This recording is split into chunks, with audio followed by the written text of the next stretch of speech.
Abantu bose tuvuge tuko turavuga Burundi. Nitawaambia watu wote kwa sababu tunataja kuhusu Burundi. Nisoni zikomeye, ni aibu kubwa nimba ushobora gushakira ibyo kurya kutwita umuvyeyi wawe uhayurengera. Na kama unaweza kutafuta riziki kwa kumuua mzazi ambao ungestahili kumulinda. Ibi bintu hazogera igihe. Itafika wakati habe n'Imana yaturemye, hata Mungu muumba ikayibirebe, na yeye hatazami tu hivyo. Hari jambo ry'Imana rizarivuga ngo urabikora ngakureka. Kuna neno la Mungu lisemalo unatenda hivyo na ninakuacha, ukibwira kuko duhwanye nawe, na unafikiria ya kwamba tunalingana na wewe. Ikavuga ngo ari ku munsi, na Mungu akasema kuna siku moja nitaweka hadharani. Nukuri turababaye, tunahuzunika kuona abavyeyi bacu, kuona wazazi, kuona bamushenge, kuona mashangazi wetu badafite naho boja kwa muganga, bila kupata hata hospitali ambapo wanaweza kwenda. Government y'u Burundi, serikali ya Burundi, Imana yo mwijuru, Mungu wa mbinguni ibababarire, aweze kuwasamehe, ariko ibyo muhaye mukora, lakini yale ambao wanatenda bizabakurikirana, itaweza kuwarudilia nyinyi, kubera amaraso y'abana b'Abanyamulenge, kwa sababu ya damu ya vijana wa Banyamulenge muhamushaka musangi wao, ambayo mnatafuta kwenda kumwanga kwao, mubizi neza ko ariho bavuka, na mkijua ya kwamba huko ni kwao ambapo wamezaliwa, ariko kubera amafaranga, lakini kwa sababu ya pesa ambazo mmepewa, nukuri mukagenda kwica abavyeyi, na mnaenda kuua wazazi wetu. Ibi muzovuga ngo mwari imandwa cyangwa ndi mwari mubizi? Je, mtajielezaje ya kwamba hamkuwa mnajua amala? Imani ibababarire, Mungu awasamehe. Second of all, cha pili, we are crying for nation. Tunatetea haki katika mataifa. Ibi everybody knows what is the situation. We are crying for help. Crying for help, injustice, to help our parents. They have to have access for medical assistance. They have, imagine they are fighting like 18 drone in the same small city. Imagine, everybody have to imagine, if this one can be your mother, if this one can be your own brother and your own sisters, how can you do to bring the peace? What can we do? We cry for you because you have opportunity to stop this.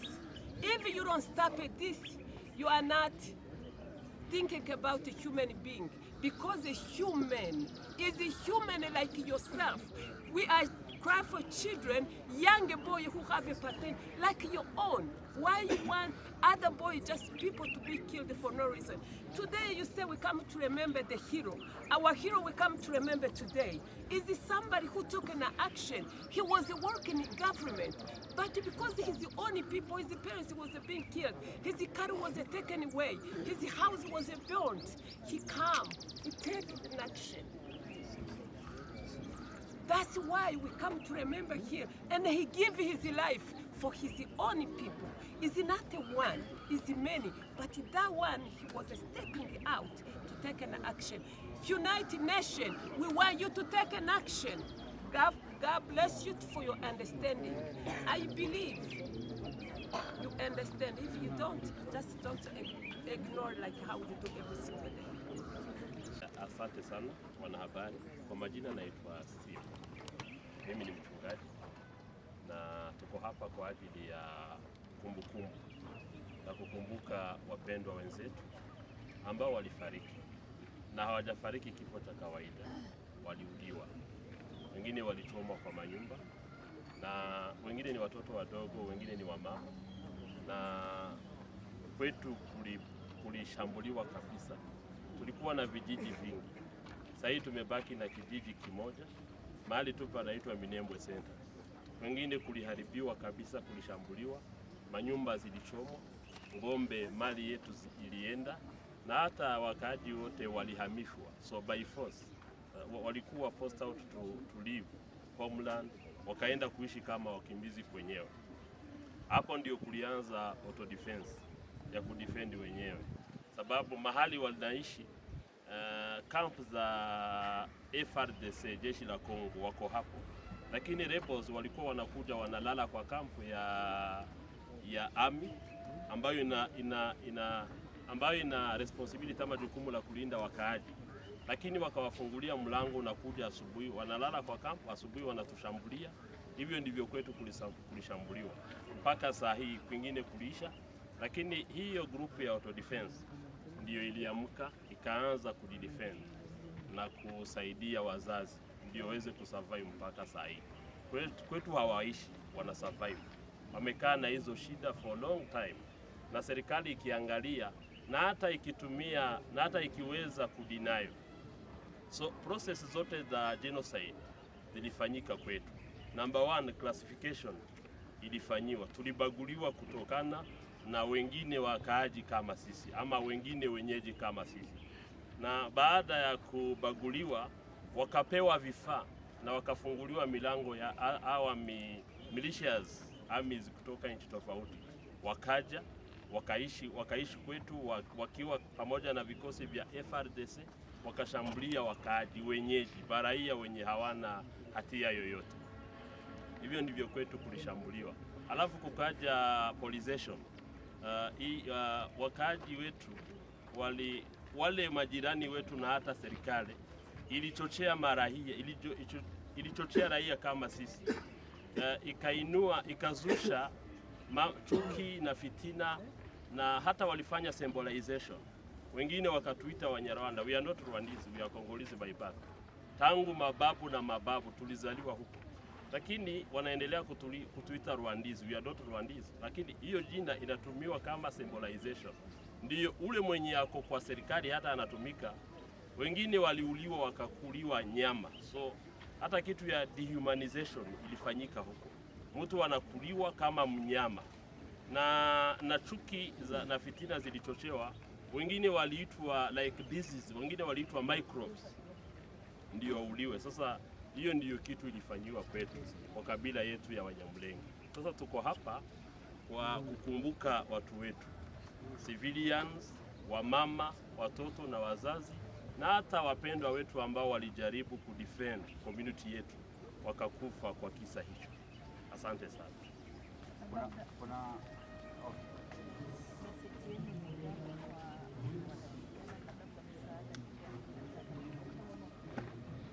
Message yetu kwa serikali yetu ya Kongo niweze kulinda kabila yetu, population yetu kama population zingine ama kama kabila zingine, na discrimination tulifanyiwa, na sisi tunahitaji haki kama watu wengine. Jambo la tatu, na hata haki ifuatwe kwa wale wapendwa wetu wenye waliuliwa. Kuna wapendwa waliuliwa Gatumba ilikuwa na government, ni nchi ya Burundi, lakini wapendwa waliuliwa, na hata wale wenye waliua watu bado wako na wako kwa serikali, lakini government yetu ili stop investigation ndio hao watu wasifuatiliwe. Sasa haki ifuatiliwe na protection itimizwe na serikali. Hiyo ndio ombi letu. Kuna mtu pale hapa hivi ambaye ameshuhudia kisa cha moja kwa moja, labda aweze kuelezea. Hako.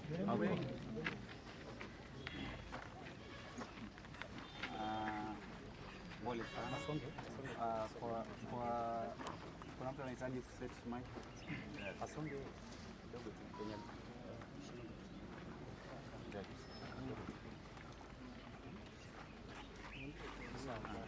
Mtaka.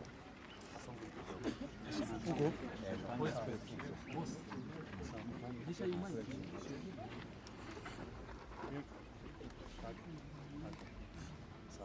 Haya, ningependa mwanzo uweze kujiintroduce kwa majina yote mawili, kama John, Nani, at least two names, so that wakati wa capture the names inakuwa rahisi.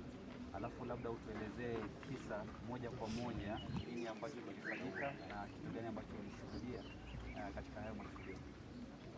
Mimi kwa majina naitwa Ruambaza President.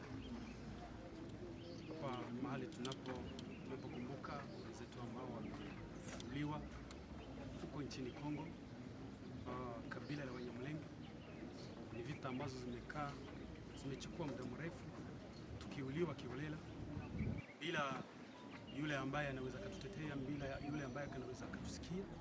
Hata leo ambayo tunapoongea hayo maafa tunayo hata sasa, ambapo nimekuambia watu wanaendelea kuuliwa vibaya. Mimi ni miongoni mwa wale ambao nimejeruhiwa kupitia hizo vita. Naona sina viungo, sina mikono, hata na pande zingine ambazo nimeumia vikali kupitia miaka mingi ambazo nimepitia hizo vita. Mpaka sasa hivi naendelea kuongea ama kulia ili Umoja wa Mataifa na nchi zingine zipate kusikiza, kwa sababu tunateseka sana. Sijui kama swali hilo limejibika vizuri. Lakini pia waweza tuelezea zaidi kisa vile umesema umepoteza baadhi ya viungo vya mwili. Unaweza tuelezea kisa labda kimoja, nini kilifanyika hiyo siku ambayo kisa hicho kilifanyika? Ni vita ambazo zimeanza tangu awali, sikumbuke, lakini ni kama mwaka wa 1960 na 60 just. Lakini kwangu ni vita ambazo zimekuja, ilikuwa mwaka wa 2000 na 2019, ilikuwa mwezi wa Disemba date 15. Alafu wao wahasi wa Majimaji wakajitokeza kwenye vijiji zetu wakatuvamia. Ilikuwa Sunday, tulikuwa chache, tulikuwa kwa ibada, so wakati wameingia ndio wakaendelea kushuti hizo mabombe na masasi, ndipo nikashikwa na hiyo, so nikaletwa huku Nairobi kwenye matibabu.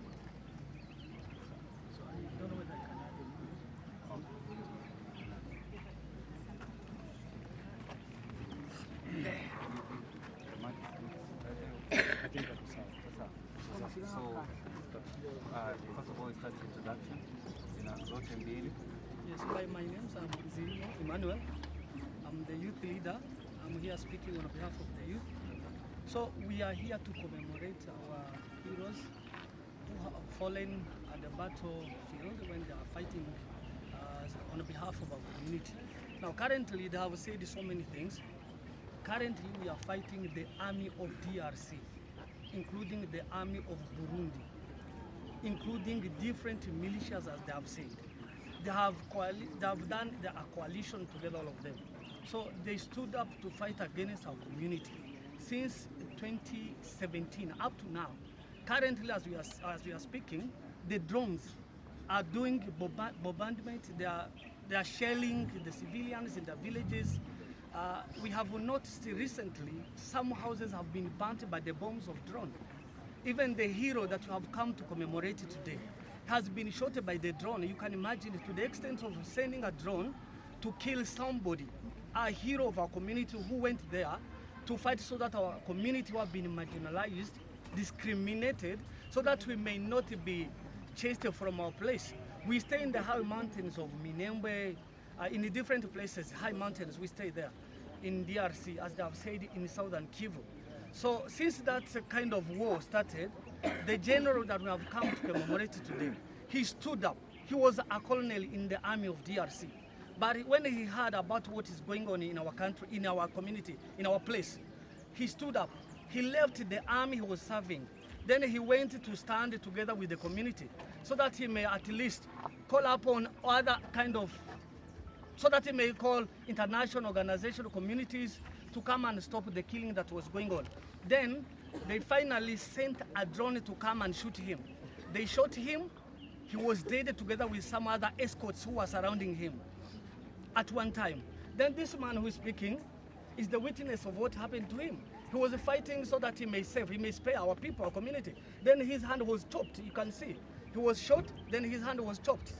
You know, now we are here to commemorate, and we call upon the international organization to kindly come and offer assistance, to come and give us justice and freedom. We need to live like others. So we need freedom, we need justice. Our community want to live in dignity and justice and freedom. Thank you. Thank you so much. If you could get one lady at least to add on this.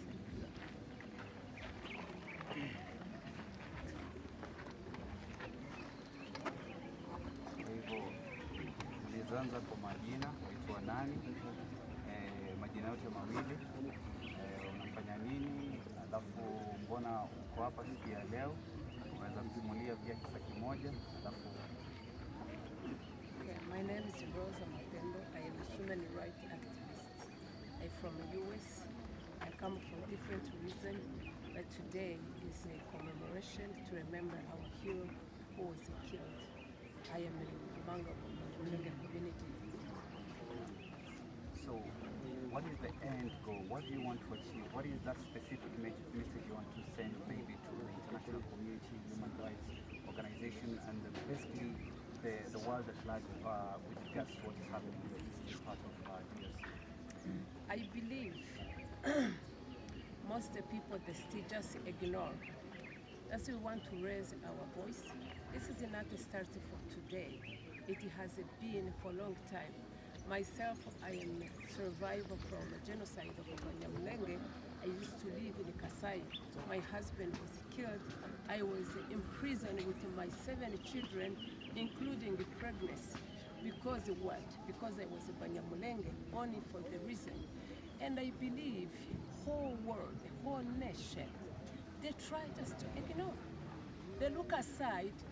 Right now, my village, my people, my parents, my aunt, my uncles, they are in a situation no one can believe. They are in lack without even internet.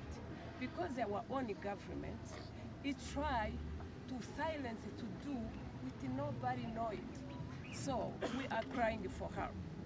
Please, anyone who can take an action, please don't listen to us for nothing.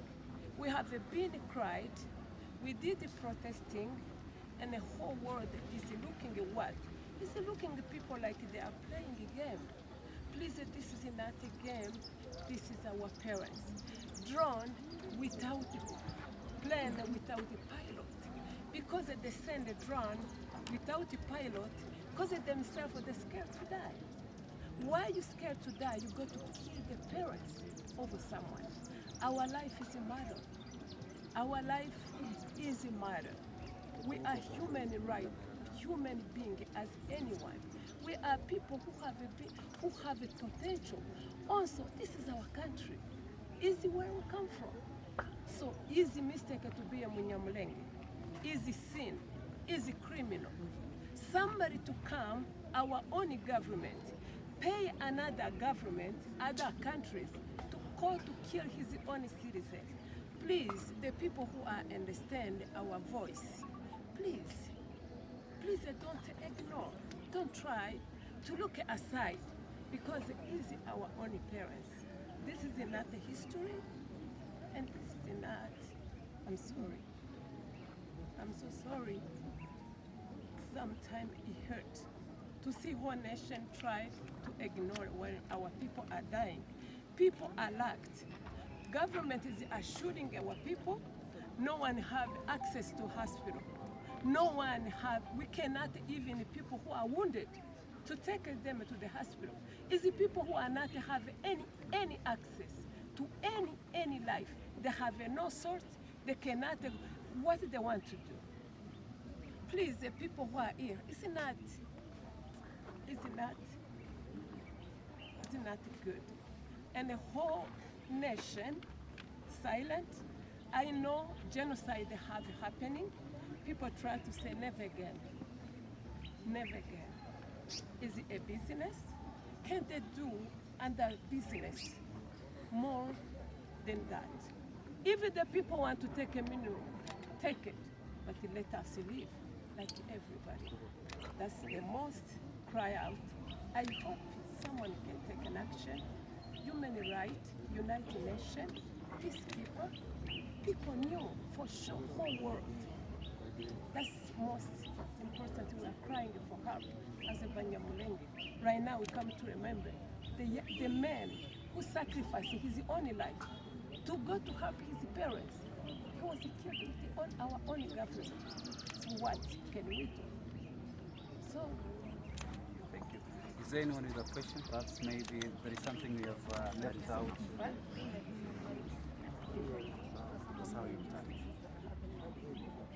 The most injustice is to see people are being killed, people try to ignore. And the most victim is women and children. Women have been raped all the people who are 100 have been shot because they cannot run. So, like injustice, we need justice. We cry for justice. The government, our own government, what exactly? We was divided by border. So what can we do? People come to take us, to kill us in our own country. We are not, look how many thousand refugees. They are running away because they try to have a life, just to live, not because the other countries are better than us. As you know, Congo is a very rich country. So, it's not meaning we run for hungry. Now we're seeking for life. We are seeking for life for our own parents as well. This, to be honest, for myself, I have an orphanage. So,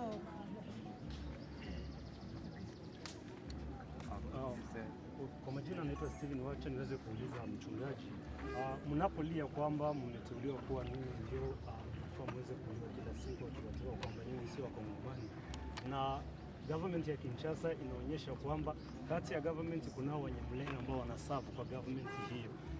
Hao wenye mlenga ambao wako kwa government ya Kinshasa ama ya Kongo, hawezi kuwa wao ndio kisa na maana sababu ya mataifa kutoweza sikia kilio chenu? I think it's not everybody not mean corruption. There is so big corruption. Our own government, everybody you know about money. You can sell even your own brother. But those people who are standing with the government, to be honest, it's just like use it as a screen. But what is going on inside, see not what they are saying. But they have like satellite. They can see what is going on. So I believe it's not like that. It has been not today. It has been to happen to me. I told you, 1998, I was under guns, 24 hours, 7 days a week after they killed our husband. I am a widow from my own government. They came to take me from my own house. They took everything. They say, put your hands up. The people, they try to say you are Rwandese. To be Rwanda it's not a crime. It's not a crime.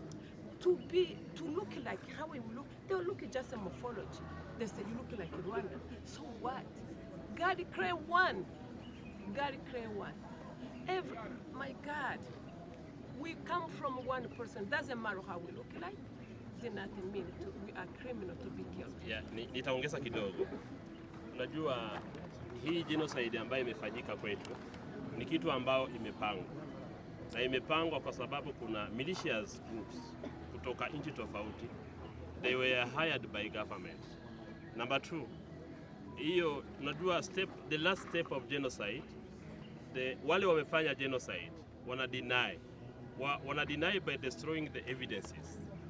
Wanaweza tumia some of our people ambao wako corrupted, but the evidences ziko pale, lakini wanajaribu destroy the evidences. Number 2, wanajaribu blame the victims. That is hiyo ndiyo protocol ya genocide. Number 3, ile kitu kingine wanafanya ile kitu kingine wanafanya ya mwisho ndiyo to destroy the evidences.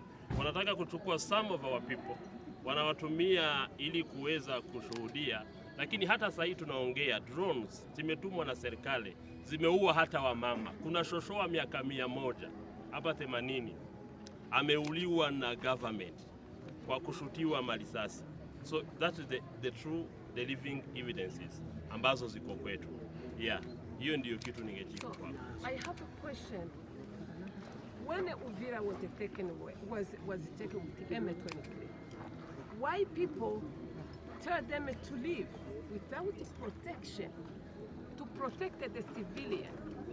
Why? And after that, people look aside. Now, the reason the militia are going to our mountain for High Plateau Minembwe, because the United Nations, let me say that, opened the door for them. But when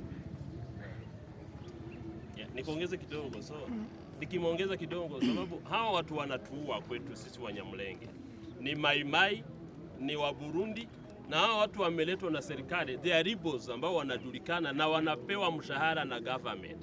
We have the evidences ya salary, wakishuhudia salaries wanapewa na serikali kwamba wamekuja kuua Wanyamulenge na kuchoma vijiji zao. So na wamestop investigation kwamba hakuna mtu anaweza endelesha investigation. Nitasema kidogo kuhusu genocide ya Burundi. Genocide ya Burundi ni nani angefuatilia investigation ya huyu mtu mwenye alisema mwenyewe kwamba amekuwa Wanyamulenge? Government Gatumba. Government ya Kongo ndiye ingefuatilia Agathon Rwasa, lakini walistop investigation sababu walikuwa wameshirikia hicho kisa cha kuwa Wanyamulenge.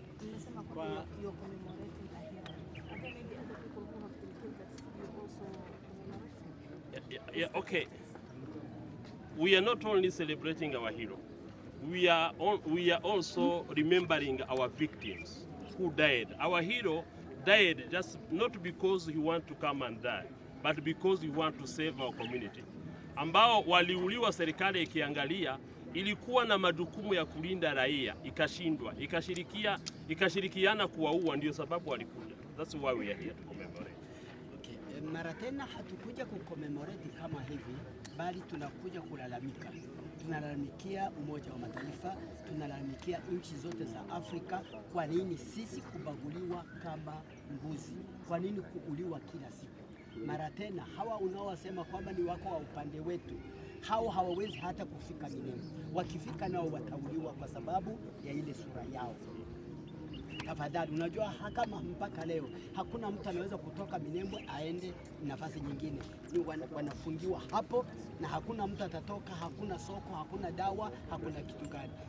Swali langu la mwisho ni hili: kwa nini mataifa, mataifa yote miaka karibu 60 hivi hawaoni mateso yetu, hawasikii kilio chetu, hawawezi kutusaidia? Why? Yeah, hata kwetu sahihi hakuna network, watu hakuna mobility, hakuna hospitals. Mtu akiumia huko hata hana haki ya kwenda hospitali, hana network, hana chochote ambacho hata vya msingi kwa maisha ya mwanadamu hawana. Network wanakata kwa sababu ya kuexecute ile genocide. Wengine waliuliwa na jeshi la Burundi kwa sababu wanataka kupita waende kutafuta chakula. Wanauliwa, wamama wanauliwa, wanajeuriwa kwa sababu ya kwenda kutafuta chakula. Asanteni sana. Kuna swali na mimi nitaweza nikauliza, lakini kwa majina mimi naitwa Rugenza TV. Aje, mnajua government zinaua wa Kongo huko, kuna militiani wa Burundi, kuna militiani hata ya Umoja wa Mataifa, wa mmoja wao wako pamoja ndani. Message gani mnaweza pea kwa government ya Burundi iache kuua Wakongomani wakiwa huko Kongo? Hata Watanzania wako ndani mpo mpaka saa hii, hata saa hii tunaongea, vita iko ndani saa hii. Mimi ni journalist na ni kitu nashuhudia. Hata kwa wale wenye ambao waliuliwa, kuna mkubwa wangu mwenye tunatoka tumbo moja, alikatwa akachomwa, walimkula kama nyama choma. Hiyo mimi mwenyewe niko na hiyo ushuhuda. Mkubwa wangu tunatoka tumbo moja. Sasa anaitwa Ntayobera Rugenza, ndio sisi. Sasa ni nini haswa mnaweza ambia government ya Burundi, government ya Tanzania, hata na Umoja wa Mataifa wanatuangalia hata mpaka hawashughuliki na shida yetu na Wakongomani, sana sana kabila la Watusi la Wanyamulenge ndio wanauliwa usiku na mchana. Ni nini haswa message mnaweza mkapeana? Ndio dunia mzima hapa tuko na majournalist wengi, kuna majournalist kutoka hapa Kenya, Citizen News, wengine wote mko wengi. Peane message yenu ndio, alafu dunia ijue kile ambacho kinaendelea huko milimani kwetu. Sisi hatukuja kwa sababu ya hatuambii Warundi tu, tunawaambia East Africa Community, tunawaambia ulimwengu mzima. Sisi si wakuuliwa, lakini ni wakuchungwa kama watu wengine. Tunatamani kuishi, tunatamani kuwepo. Hawa Warundi ni neighbors zetu, afadhali waache kutuua, afadhali washiriki katika kutuokoa. I think reka mvuge ku cyumuci wacu kamvuge mu Kinyarwanda. Sema ongea kwa Kirundi. Acha niongee kwa Kirundi. Ndabwira abantu bose tuvuge tuliko turavuga Burundi. Nitaambia watu wote kwa sababu tunataja kuhusu Burundi. Nisoni zikomeye, ni aibu kubwa nimba ushobora gushakira ibyo kurya kutwita umubyeyi wawe uharenge, na kama unaweza kutafuta ridhiki kwa kumuua mzazi ambao ungestahili kumulinda. Ibi bintu hazogera igihe, itafika wakati habe n'Imana yaturemye, hata Mungu muumba ihayibirebera, na yeye hatazami tu hivyo. Hari ijambo ry'Imana riza rivuga ngo urabikora nkakureka. Kuna neno la Mungu lisemalo unatenda hivyo na ninakuacha, ukibwira kuko duhwanye nawe, na unafikiria ya kwamba tunalingana na wewe. Ikavuga ngo ari ku munsi umwe, na Mungu akasema kuna siku moja nitaweka hadharani. Nukuri turababaye, tunahuzunika kubona ababyeyi bacu, kuona wazazi, kubona bamushenge, kuona mashangazi wetu badafite naho boja kwa muganga, bila kupata hata hospitali ambapo wanaweza kwenda.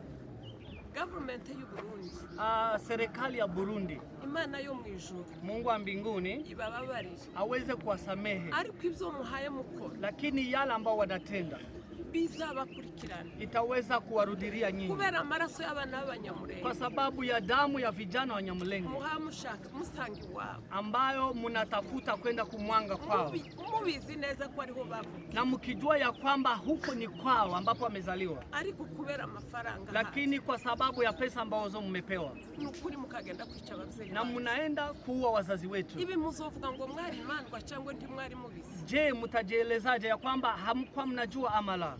Imani bababarije, Mungu awasamehe. Second of all, cha pili, we are crying for nation. Tunatetea haki katika mataifa. Ibi watu everybody knows what is the situation. We are crying for help. Crying for help, injustice, to help our parents. They have to have access for medical assistance. They have, imagine they are fighting like 18 a drone in the same small city. Imagine, everybody have to imagine, if this one can be your mother, if this one can be your own brother and your own sisters, how can you do to bring the peace? What can we do? We cry for you because you have opportunity to stop this. If you don't stop this, you are not thinking about a human being, because a human is a human like yourself. We are crying for children, young boy who have a pattern like your own. Why you want other boys, just people to be killed for no reason? Today you say we come to remember the hero.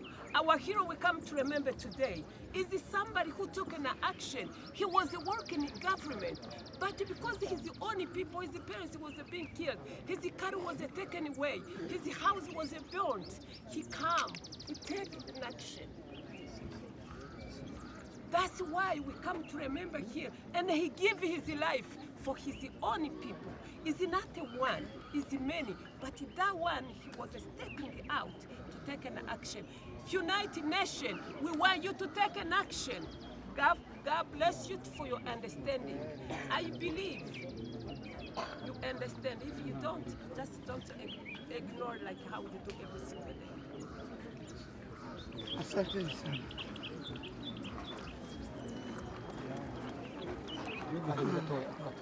Wacha nisonge nisikue ndani. So kwa hivyo siku ya leo, my name is Mtaalamu Kosia. Siku ya leo tumekuja hapa kujiunga kwa sababu ya shughuli ambayo imetuleta siku ya leo, jamii ya Nyamulenge, na kuna vitu vingi sana ambavyo wamepitia huko Eastern Congo. Kwa hivyo leo ni kama tu kueleza sasa vitu gani vinaendelea huko hivyo. So kwa hivyo tunataka kuanza, if you guys are set kwa camera so that mzee can begin. So kwa tayari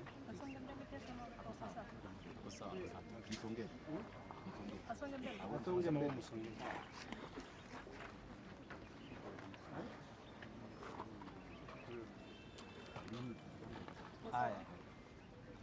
Kwa hivyo kitu gani ambacho kimetuleta hapa leo, labda tu kwa zaidi uweze kusema jina lako na unasimamia kikundi gani, alafu hasa ni nini hasa leo tumekuja hapa hivi kimetuleta hapa siku leo. Asante wanahabari, Ninaitwa Daktari Benjamin, mimi ni pastor.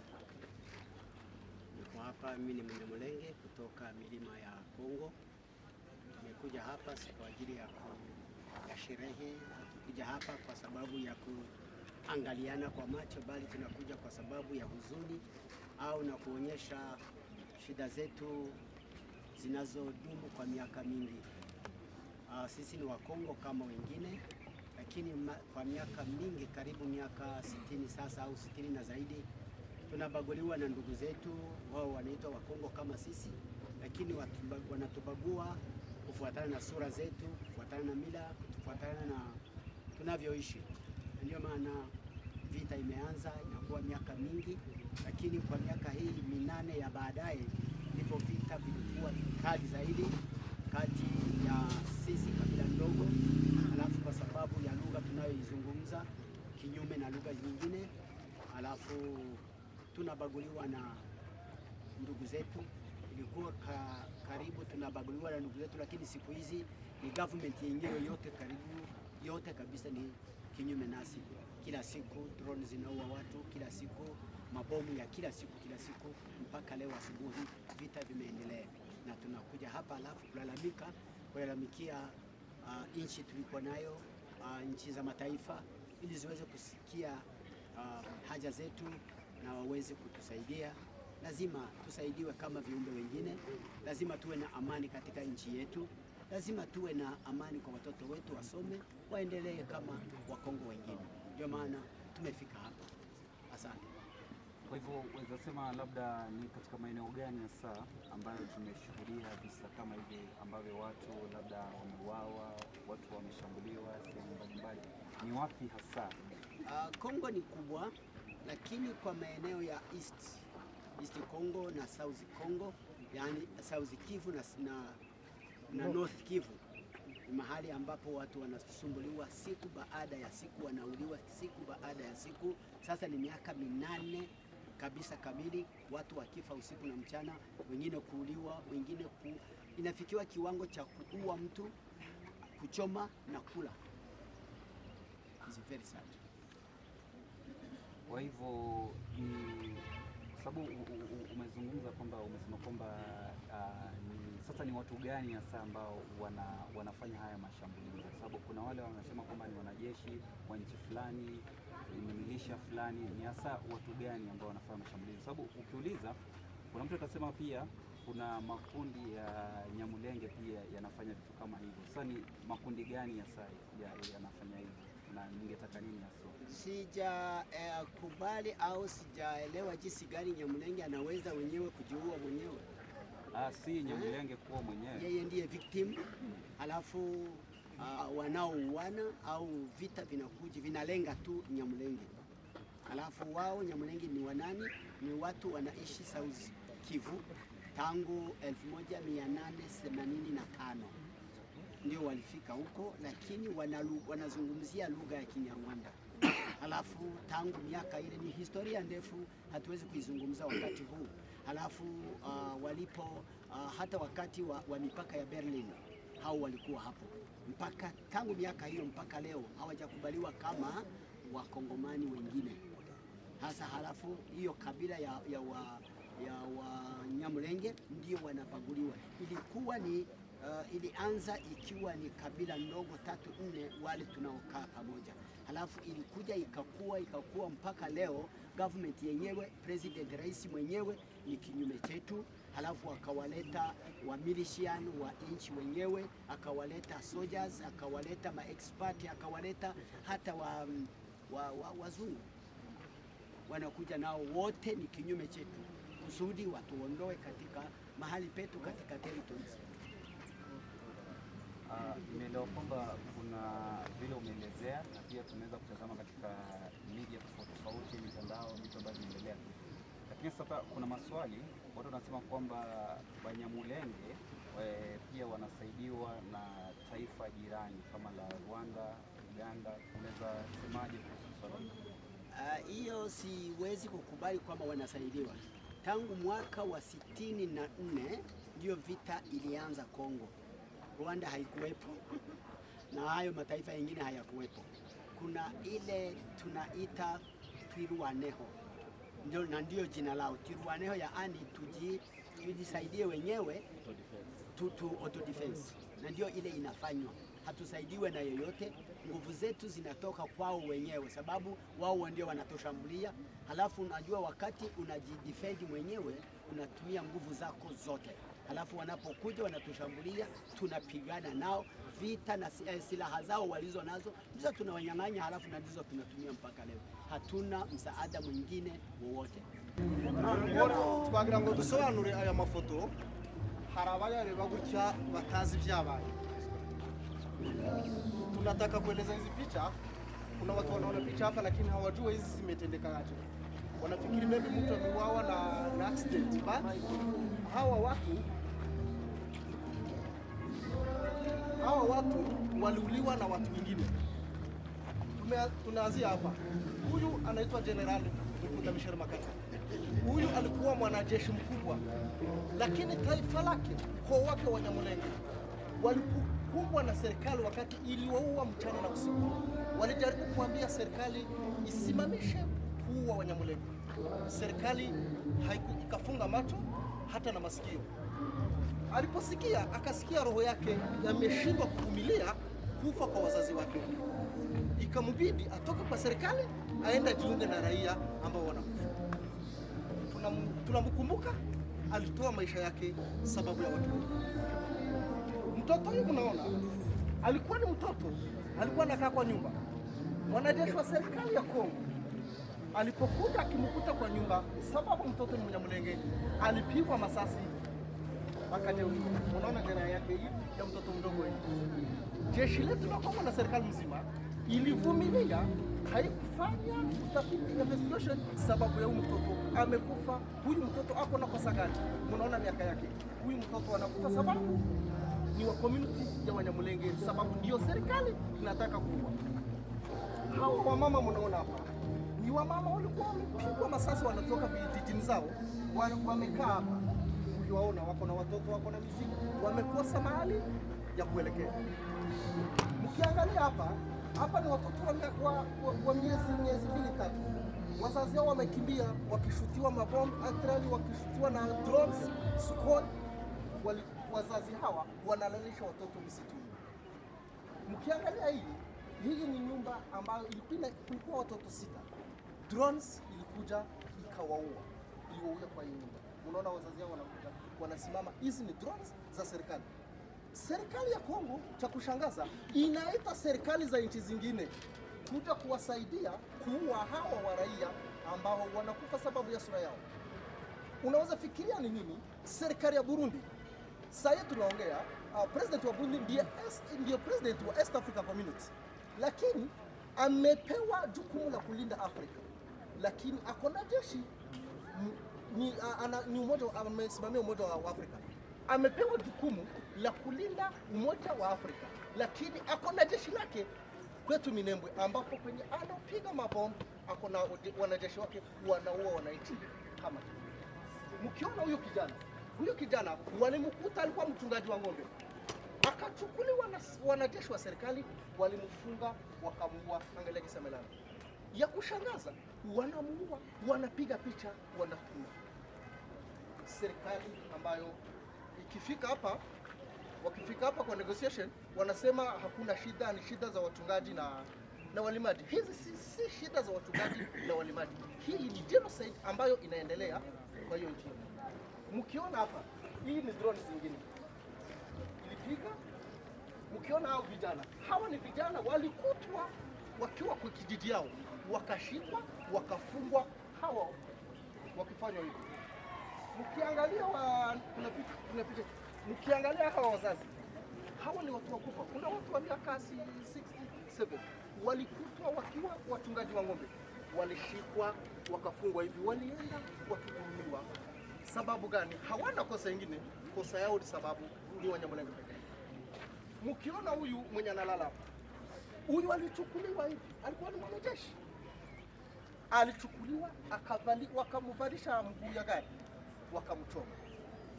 Na huyu alichomwa akiwa na wanajeshi wa serikali wakiwa na yeye, wakiangalia, wakisherekea gisi wanachomewa.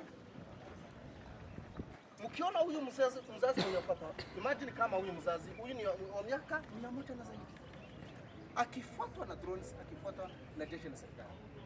Ujumbe wetu ni tunaomba Umoja wa Mataifa, wakati serikali ya Kongo ikieleza kama haina shida na Wanyamulenge, iko na shida ya kumaliza Wanyamulenge, iko na shida ya kumaliza Wanyamulenge. Tunaomba East Africa, tuko kwa East Africa Community, President Museveni mwenye anasimamia East Africa Community asimame na nguvu na majukumu, ako na jukumu la kutulinda, alinde ukoo wa Wanyamulenge ambao unaisha akiangalia. Tunaomba serikali ya Burundi isimamishe kushirikiana na milisi ya jeshi ya Kongo. Kongo iliunda milisi kawaita wazalendo. Mission yao ni moja tu, ni kuua Wanyamulenge peke yake, hawana kitu kingine. Baada ya kuua Wanyamulenge wanapewa mshahara sababu wamefanya kazi nzuri. Ujumbe wetu ni upi? Tunaomba Umoja wa Mataifa, nchi mzima, dunia mzima iangalie visa vinavyofanyika kwetu, isimamishe.